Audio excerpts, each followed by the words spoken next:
Hi, everyone. My name is Angela, and today I'm here with Dr. Phillips, who is the CEO of the Langer Mindfulness Institute that was founded by Professor Ellen Langer from Harvard University. Dr. Phillips, would you like to introduce yourself? Sure. I'm on the faculty at Harvard in the research Mhm. area as part of the Langer Lab, which is the lab that Ellen Langer runs at Harvard. Yeah. And I work on all sorts of studies after a somewhat eclectic career, both Mhm. inside and outside of academia. I think that should cover it. Okay. So the Langer Lab is basically it focuses a lot on mindfulness. I was wondering, what is mindfulness in your own words? Like, how would you define it?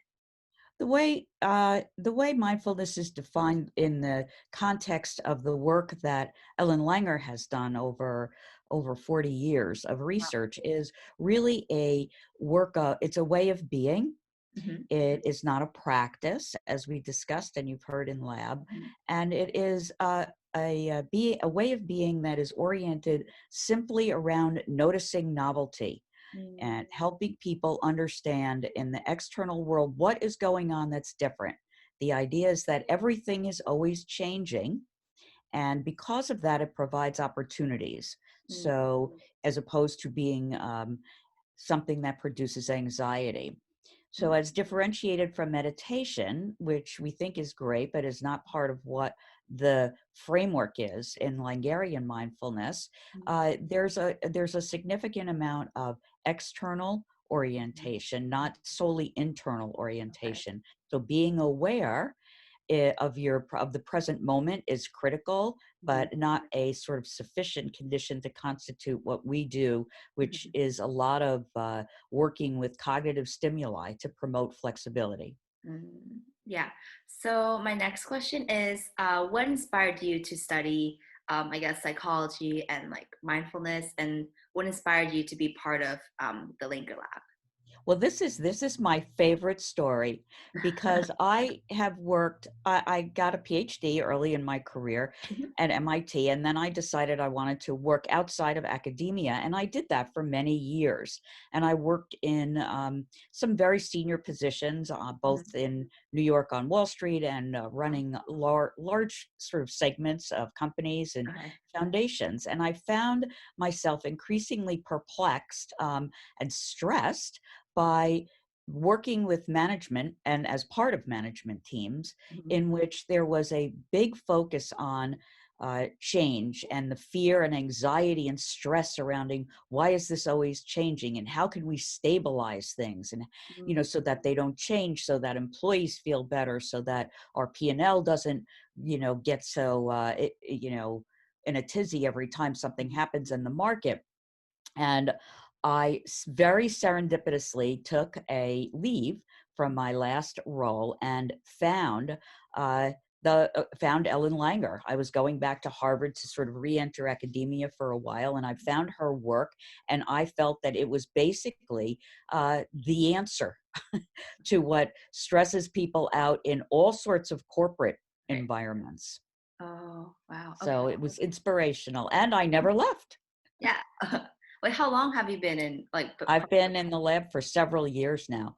Oh, 6 to 7 years. I entered as a post PhD mhm. student and decided to then stay on. Oh, wow. So like as you're like I guess engaging as like faculty in the Langer Lab, what have you learned about like mindfulness and like psychology? Well, I find that it really touches every area. So students who think that they're pre-med or pre-law or biomedical engineering or other facets of life, what really brings people together is the idea uh, that people learn different ways about different things, and that if we can move towards trying to understand other people's perspectives, that we will be less judgmental, less evaluative, and and in that sense also lead healthier, less stressed lives. So when you bring a bunch of very different people together in a room, the idea is not to create commonalities, it's to understand their perspectives so that your own perspective broadens and you become less judgmental Mm, of other people, negatively judgmental. yeah. So it becomes a much more positive way of looking at life. And some of her work really is at the core of behavioral economics, positive psychology. That is a lot of her early work sort of helped serve as a framework for a lot of the stuff that we now and you now are reading about and hearing about in those very well developed fields. Yeah. So how can like people begin to, I guess, implement mindfulness or try to be mindful in their lives?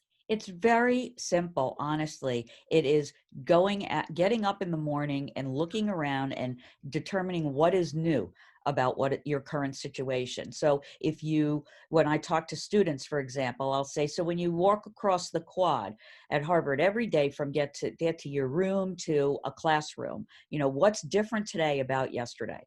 Not just the people, Right. but the plants, the trees, the roads, the cars, the traffic. What is going on that's different?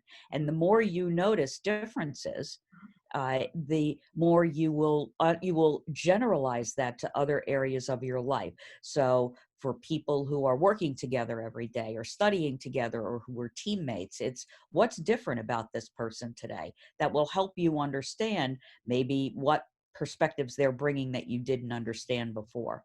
Mm, So it's very, if you do that every day and you, instead of reacting, you first notice what is different or what might be going on, then your assessments will be assessments, not evaluations. yeah. So do you think you personally was always like mindful, or did like being part of Professor Langer's lab like help you realize and help you become more mindful about like your surroundings? Yeah. I definitely think I've become more mindful. I think I came to this looking for something because I have never been afraid of change. I've embraced it because I think that there's always multiple ways of doing things. Mhm. So with an orientation that I think I brought to life, having worked in many sectors of the economy and being a philosophy of science person from a young age, Mhm. um, I liked the idea and grasped problem solving in multiple ways early, but the idea of not being stressed or hypercritical or worried about getting the wrong answer, I think those types of things I was really able to get away from by being a part of really focused on letting change be welcome, not just something you cope with. Yeah, I think So that's I think there's always room for becoming more mindful and making it part of the way you live. Yeah. Like, so I guess everybody has these days, but like on the days, like I guess for you, like when you like don't want to work, you just feel kind of tired, you don't really feel motivated, but I guess you know you need to work. What kind of strategies or like is like mindfulness like kind of related to this? So that, yeah. Yes, sure. I think the idea of mindfulness with respect to work is to try to eliminate the sharp distinction that people have between what is work and what is play, what is work and what is rest. Mm, So there's what you call, uh, in the business world, for example, work-life balance, right? And what I refer to it as, and we talk about this a lot in the work that we do, is work life integration. If you mm, make work fun, uh-huh, how do you make work fun? uh-huh. How do you make it more fun? How do you get yourself enlivened if you're a little tired today, which happens to everybody, and so you create ways of engaging with whatever you're doing, whether it's material for school that you're studying or something that you're doing for work, that you create an environment in which you're going to be able to engage. It could be bringing a favorite drink of yours into the room, or a favorite food group, or even just working in a different space, engaging with different people than you're used to engaging. So you do something different, you make it fun, and you Therefore, it doesn't sound like, ah, I'm working now. Now it's like, ah, I'm doing this now. Mhm. And Yeah. this is fun. Yeah. So, how has, I guess, being more mindful like changed your life or like your perspective on how you view the world? Well, it changes me, first of all, from understanding that before I react to something, I try to understand what could be going on that is causing my reaction Okay. to the situation, and what is the other person uh, possibly faced with. Somebody may have had something happen to them that is putting them in a less than engaging mood. They may be unhappy about something. I may not understand that, and I may be personalizing a reaction that has to do with what's going on in the other person's life. So the idea that what I need to do is sort of stop and notice what is going on has become much more a part of my daily life, Mhm. as opposed to get to work, get to school, solve the problem. Mhm. Yeah. So, do you have any, I guess, last words on like, just kind of like suggestions to people who have trouble being like mindful or like, I guess, don't really see the value of being like trying to be mindful?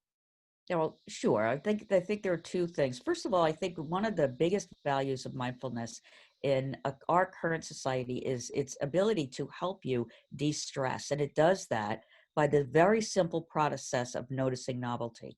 Okay. It does not need to be a more complicated thing than people think it is, because it's mindfulness. So, for example, we like meditation, but meditation is a tool to get to being mindful. With us, mindfulness is simply the process of understanding that everything is changing. And then when you notice changes, you see more potential and opportunities.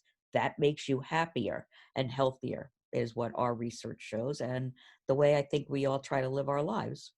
Mhm. Yeah, so thank you so much for this interview. It's such an honor to have you here, and I really appreciate this. Um, I Well, I'm really happy to do it. I really hope that you and your family are currently safe, healthy, and happy. Yeah, once again, thank you so much for this meaningful interview. You're very welcome, and